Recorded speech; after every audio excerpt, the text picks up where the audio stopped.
Hello students, good morning. Standard 5th subject ઇંગ્લિશની અંદર આજનો આપણો ટોપિક છે ગ્રામરનો. અને ગ્રામરના ટોપિકની અંદર આજે આપણે પોઝેસિવ્સ શીખવાનું છે. પોઝેસિવ્સ વિશે જાણવાનું છે. પોઝેસિવ્સ એટલે શું, તેનું સ્પેલિંગ, તે ઉપરાંત એના રૂપો કયા કયા છે, તેના એકવચન અને બહુવચનના રૂપો કયા કયા છે, તે વિશે આપણે આજે સાથે મળી અને આજનો ટોપિક શીખવાનો છે વિદ્યાર્થી મિત્રો. તો તે માટે તમે તમારી પ્રાઇમરની બુક ખોલો અને સાથે કંપાસ બોક્સ રાખો, જેથી કરીને અહીંયાથી હું તમને જે નિયમો લખાવું છું અથવા નોટ કરાવું છું તે તમારે 4 લાઇનની બુકમાં લખતું જવાનું છે અને સમજતું જવાનું છે. તો ગ્રામરના ટોપિકની અંદર આપણે પોઝેસિવ્સ શીખીએ છીએ, તેનો અર્થ આપણે આજે જોઈએ. પોઝેસિવ્સ, POSSESSIVES, પોઝેસિવ્સ એટલે સંબંધક રૂપો. સંબંધક રૂપો વિદ્યાર્થી મિત્રો, આપણે જાણીએ છીએ કે માલિકી કે સંબંધ દર્શાવવા માટે આપણે ગુજરાતીમાં અમુક શબ્દો ઉપયોગ કરીએ છીએ. મારું, તમારું, તેનું, તેની, આપણું, તેમનું જેવા શબ્દોનો આપણે ઉપયોગ કરીએ છીએ ગુજરાતીમાં. કે આ મારું ઘર છે, આ તમારું ઘર છે, આ તેનો ફોન છે, આ આપણું ઘર છે, કે આ તેની સ્કૂલ છે. એ રીતે આપણે શબ્દો ગુજરાતીમાં વાપરીએ છીએ, યુઝ કરીએ છીએ. એ બધા શબ્દો આપણે ગુજરાતીમાં બોલીએ છીએ ને, તે શબ્દોને આપણે આજે ઇંગ્લિશમાં શીખવાના છીએ, તેના સ્પેલિંગ, ઉચ્ચારને અર્થ સહિત, જેને આપણે પોઝેસિવ્સ કહીએ છીએ, એટલે કે સંબંધક રૂપો. ખાસ કરીને માલિકી કે સંબંધ દર્શાવવા માટે આપણે પોઝેસિવ્સનો ઉપયોગ કરીએ છીએ. આપણું એ વસ્તુમાં કે વ્યક્તિમાં કે કોઈપણમાં માલિકી હોવાનું તે દર્શાવે છે, તેમજ સંબંધ દર્શાવે છે. એટલે પોઝેસિવ્સના સંબંધક એટલે પોઝેસિવ્સ એટલે કે સંબંધક રૂપો કયા કયા છે તે આપણે આજના આ ગ્રામરના ટોપિકમાં શીખવાનું છે. ખાસ કરીને ઇંગ્લિશમાં જોઈએ તો my, your, his, her, its, our, their જેવા શબ્દો પોઝેસિવ્સમાં વપરાય છે, જે માલિકી દર્શાવે છે અને સંબંધ પણ દર્શાવે છે. ફરી એકવાર રિપીટ કરું છું. My, your, his, her, its, our, their જેવા શબ્દો પોઝેસિવ્સમાં વપરાય છે અને તે ઉપયોગી પણ થાય છે, એટલે કે તે સંબંધક રૂપો છે. હવે એનો ઉપયોગ આપણે કઈ રીતે કરવાનો છે અને ક્યારે કરવાનો છે તે આપણે અહીંયા સાથે મળી અને શીખવાનું છે. હવે સંબંધક રૂપો કયા કયા છે તો યાદ રાખો વિદ્યાર્થી મિત્રો, કે જ્યારે આપણને આય આપેલું હોય, આય શું છે એ આપણે આગળના ગ્રામરના ટોપિકમાં શીખી ગયા છીએ કે આય, યુ, હી, શી, ઇટ તે બધા પ્રોનાઉન્સ છે. શું છે વિદ્યાર્થી મિત્રો? તે બધા પ્રોનાઉન્સ છે, એટલે તે સર્વનામ છે. હવે એ પ્રોનાઉન્સ આપેલા હોય આપણને ત્યારે સંબંધક રૂપો કઈ રીતે લખવા તે તેની સાથે સંબંધ ધરાવે છે. એટલે આય આપેલું હોય ત્યારે તેનું સંબંધક રૂપ શું થઈ જશે? માય. આય એટલે હું અને માય એટલે મારું. આય આપેલું હોય ત્યારે તેનું સંબંધક રૂપ થઈ જશે માય. ત્યાર પછી યુ આપેલું હોય ત્યારે તેનું થઈ જશે યોર. યુ એટલે તું અથવા તારું, યોર એટલે તમારું, એટલે યુનું થઈ જશે યોર.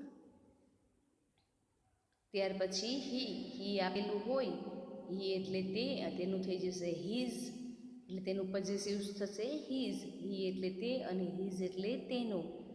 શી આપેલો હોય એટલે શી એટલે તે અને તેનું થઈ જશે હર. હર એટલે તેનું.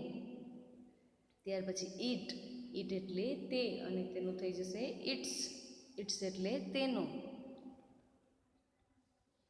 વી એટલે અમે, તેનું થઈ જશે અવર. અવર એટલે અમારું. વીનું થઈ જશે અવર. OUR.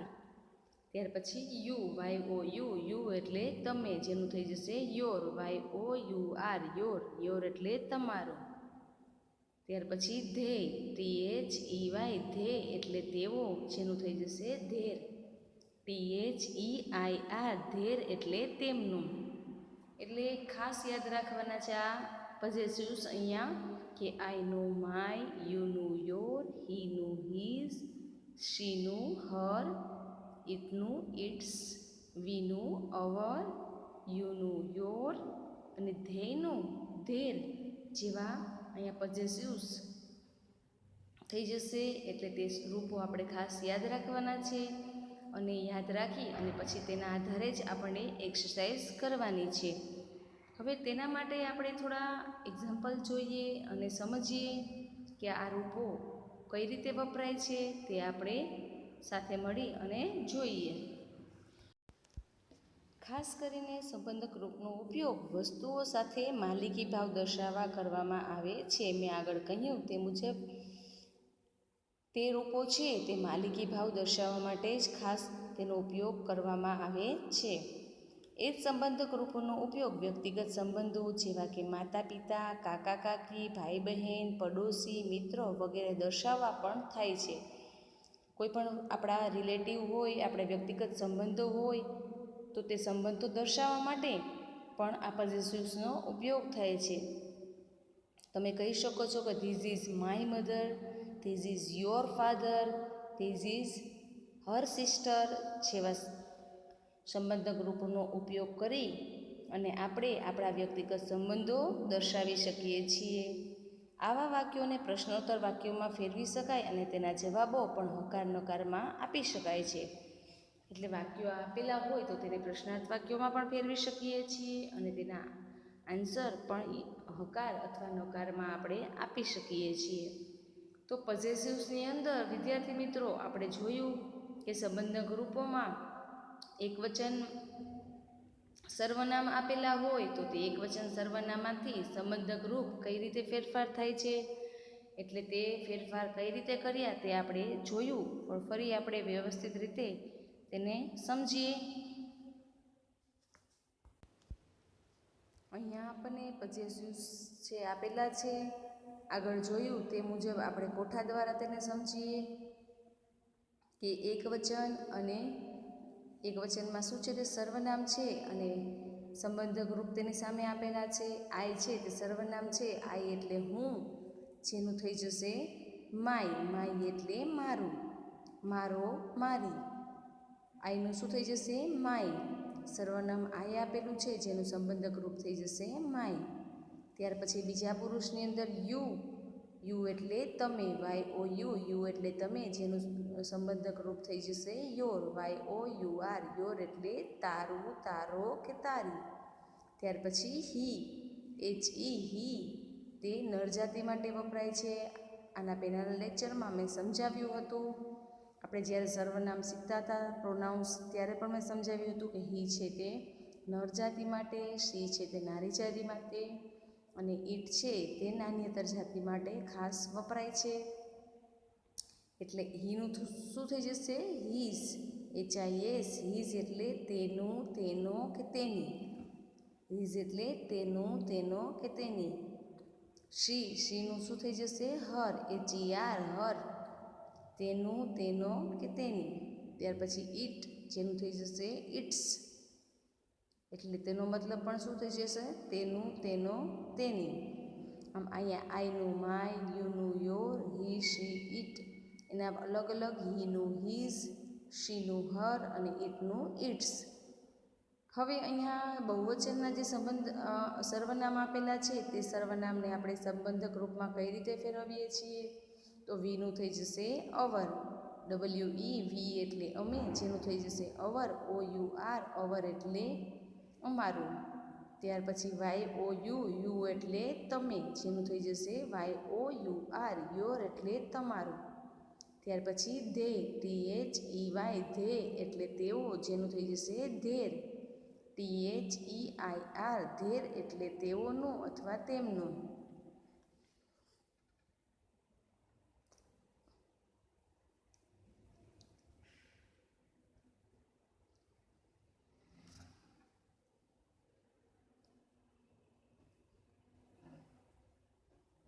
તો અહીંયા આપણે જોયું કે વીનું અવર, યુનું યોર, ધેયનું ધેર જેવા પોઝેસિવ્સ આપણે અહીંયા જોયા, હવે તેને એક્ઝામ્પલ દ્વારા આપણે સમજીએ કે કઈ રીતે તેનો ઉપયોગ થયો છે. અહીંયા આપણને એક્ઝામ્પલ આપેલું છે અને સાથે સૂચના પણ આપેલી છે કે કૌંસમાં આપેલા સંબંધક રૂપોનો ઉપયોગ કરી ઉદાહરણ પ્રમાણે ખાલી જગ્યા પૂરો. એટલે આપણે અહીંયા એક્સરસાઇઝ કરવાની છે સાથે મળીને. અહીંયા આન્સર હું બોલતી જઈશ, તે મુજબ તમારે તમારી 4 લાઇનની બુકમાં લખતું જવાનું છે અને સમજતું જવાનું છે. તો અહીંયા એક્ઝામ્પલની અંદર આપણને શું આપેલું છે અને કૌંસમાં આપણને સંબંધક રૂપો પણ આપેલા છે. My, your, his, her, its, our, their જેવા આપણને રૂપો આપેલા છે. તો હવે એક એક્ઝામ્પલ આપેલું છે, you are girls. You are girls. This are your dolls. This are your dolls. તો અહીંયા યુ છે તે સર્વનામ આપેલું છે, તેનું શું થઈ ગયું વિદ્યાર્થી મિત્રો? સંબંધક રૂપ યોર થઈ ગયું છે, એટલે તેનું પોઝેસિવ્સ યોર થયું છે, એટલે યુનું યોર થઈ ગયું છે. ત્યાર પછી અહીંયા આપણને જે ફર્સ્ટ વાક્ય આપેલું છે તેની અંદર આઈ એમ મલિક. આઈ એમ મલિક. ધીઝ ઇઝ ખાલી જગ્યા હાઉસ. તો ધીઝ ઇઝ આઈનું શું થઈ જશે? માય. એટલે ધીઝ ઇઝ માય હાઉસ. ત્યાર પછી second, he is Kiran. He is Kiran. This is ખાલી જગ્યા અંકલ. તો હીનું શું થઈ જશે? His. This is his uncle. ત્યાર પછી she is Lalita. She is Lalita. That is ખાલી જગ્યા scooter. That is her scooter. શીનું શું થઈ ગયું? અહીંયા હર થઈ ગયું. શીનું હર થઈ ગયું છે. ત્યાર પછી we are students. We are students. Those are ખાલી જગ્યા બુક્સ. ધોઝ આર ખાલી જગ્યા બુક્સ. તો અહીંયા વીનું શું થઈ જશે? અવર. તો those are our books. Those are our books. ત્યાર પછી you are a farmer. You are a farmer. That is ખાલી જગ્યા ફાર્મ. તો તેનું શું થઈ જશે? યુનું અહીંયા સંબંધક રૂપ યોર. તો that is your farm. That is your farm. ત્યાર પછી you are teachers. You are teachers. These are ખાલી જગ્યા સ્ટુડન્ટ્સ. ધીઝ આર ખાલી જગ્યા સ્ટુડન્ટ્સ. તો ત્યાં શું આન્સર આવશે? These are your students. યુનું શું થઈ ગયું છે અહીંયા? Your. These are your students. ત્યાર પછી seventh, it is a monkey. It is a monkey. That is ખાલી જગ્યા ટેલ. ટેલ એટલે પૂંછડી. That is its tail. ઇટનું શું થઈ ગયું ત્યાં? ઇટ્સ. એટલે that is its tail. It is a monkey. That is its tail. ત્યાર પછી they are parrots. They are parrots. That is ખાલી જગ્યા કેજ. તો ધેનું શું થઈ જશે? ધેર. એટલે ત્યાં they are parrots. That is their cage. That is their cage. તેઓ પોપટ છે અને તે તેનું પાંજરું છે. ત્યાર પછી ninth, that is Suril. That is Suril. તે સુરીલ છે. ધેટ ઇઝ ખાલી જગ્યા ફાધર. ધેટ ઇઝ ખાલી જગ્યા ફાધર. તો સુરીલ છે તે શું છે? બોય છે. એટલે ત્યાં શું થઈ જશે? છોકરાનું નામ આપેલું છે એટલે ધેટ ઇઝ હિઝ ફાધર. હવે જો વિદ્યાર્થી મિત્રો, અહીંયા છોકરાનું નામ આપેલું હોય તો ત્યાં છોકરા માટે આપણે શું વાપરીએ છીએ? હી. તો ત્યાં હિઝ થઈ જશે. અને છોકરીનું નામ આપેલું હોય તો છોકરી માટે આપણે શું વાપરીએ છીએ? શી. તો ત્યાં થઈ જશે હર. અને નિર્જીવ વસ્તુ કે પ્રાણીનું નામ હશે તો આપણે ત્યાં ઇટનું થઈ જશે ઇટ્સ. ઓકે, આટલું તમારે યાદ રાખવાનું છે. તો અહીંયા that is Suril. That is his father. તે સુનિલ છે અને તે તેના પિતા છે. ત્યાર પછી this is Hina. This is Hina. આ હિના છે. ધીસ ઇઝ ખાલી જગ્યા sister. This is her sister. Hina છે તે ગર્લનું નામ છે અને ગર્લ માટે આપણે શી વાપરીએ છીએ અને શીનું શું થઈ જશે સંબંધક રૂપ પ્રોનાઉન. પોઝેસિવ શું થશે શીનું હર એટલે ધીસ ઇઝ હર સિસ્ટર.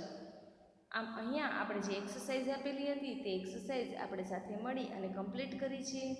અહીંયા મેં આન્સર તમને કહ્યા છે તે મુજબ તમારે તમારી 4 લાઇનની બુકમાં આન્સર લખવાના છે, સમજવાના છે અને પાકા કરવાના છે. તો અહીંયા આપણે એક્સરસાઇઝ કમ્પ્લીટ કરી છે. સૌપ્રથમ આઈ એમ મૌલિક ધેટ ઇઝ ખાલી જગ્યા હાઉસ. તો ત્યાં શું થશે my house. He is Kiran. This is her uncle. She is Lalita. That is her scooter. We are students. Those are our books. You are a farmer. That is your farm. You are a teachers. You are teachers. There are your students. It is a monkey. That is its tail. They are parrots. That is their cages. That is Suril. That is his father. This is Hina. This is her sister. આમ અહીંયા આપણે exercise complete કરી છે. તમારે પણ complete કરવાની છે અને ખાસ એટલું યાદ રાખવાનું છે કે જે આપણને સર્વનામ આપેલા હોય એટલે પ્રોનાઉન્સ આપેલાના હોય તેનું પોઝેસિવ્સ એટલે કે સંબંધક રૂપ શું થાય છે તે આપણે ખાસ નોટ કરવાનું છે. આઈનું માય, હીનું હિસ, શીનું હર, ઇટનું ઇટ્સ, યુનું યોર, ધેયનું ધેર. તે સંબંધ અને વીનું ઓવર. તે સંબંધક રૂપો તમે યાદ રાખશો તો આપેલી એક્સરસાઇઝ છે તે તમને કરવી ખૂબ જ ઇઝી પડશે અને કોઈ પણ એક્સરસાઇઝ તમે ઇઝીથી કમ્પ્લીટ કરી શકશો. આમ આજનો ટોપિક આપણો હતો પોઝેસિવ્સ એટલે સંબંધક રૂપો. તે સંબંધક રૂપો આપણે જોયું તો ખાસ તે માલિકી કે સંબંધ દર્શાવવા માટે તેનો ઉપયોગ થાય છે. એટલે કે માલિકી કે સંબંધ દર્શાવવો હોય ત્યારે આપણે સંબંધક રૂપોનો ઉપયોગ કરીએ છીએ અને આ પ્રકારના સંબંધકો રૂપોની પહેલાં કે પછી આર્ટિકલનો ઉપયોગ થતો નથી. બી નોટેડ. અહીંયા તમારે નોટ કરવાનું છે કે કોઈ પણ પ્રકારના સંબંધક રૂપોની પહેલાં કે પછી આર્ટિકલનો ઉપયોગ થતો નથી. બરોબર વિદ્યાર્થી મિત્રો? તો આ ટોપિક તમને સમજાઈ ગયો હશે. આજનું લેક્ચર આપણે કમ્પ્લીટ કરીએ છીએ. Thank you.